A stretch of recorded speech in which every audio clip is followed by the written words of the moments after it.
From the moment we wake up, we are met with a continuous internal monologue. It is a relentless stream of planning, remembering, worrying, and reacting that occupies nearly every waking second. Because that inner voice is always running, it feels entirely natural to assume that the voice is who we are. We equate our core identity with the thoughts passing through our heads. But ancient Sankhya philosophy challenges this assumption. It classifies the mind, or Chitta, as an entity in a constant state of flux and impermanence, continually morphing to match whatever sensory inputs or memories it encounters. Consider the state of deep, dreamless sleep. In that specific state, the mental chatter goes completely silent. The mind, as an active processor, temporarily vanishes.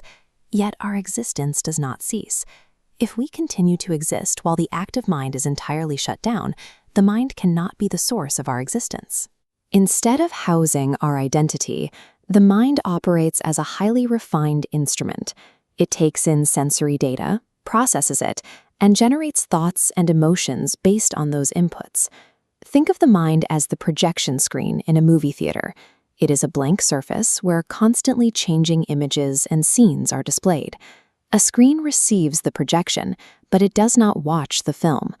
An instrument processes data, but it has no capacity to witness its own operations.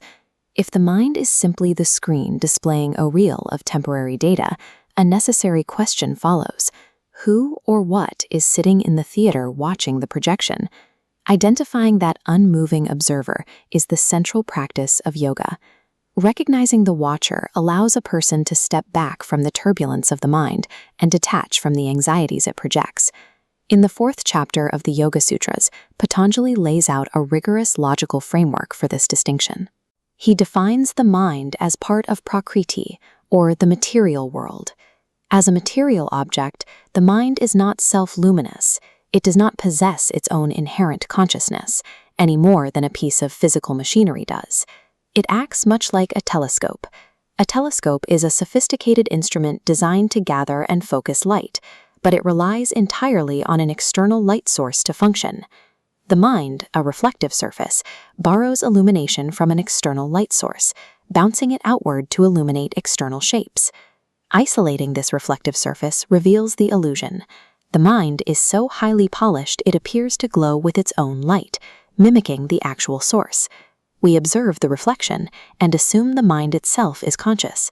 Confusing the mirror for the actual light source traps human awareness in a cycle of reacting to every passing thought. A common counter-argument suggests the mind could simply be aware of itself, that one thought observes the thought that came right before it.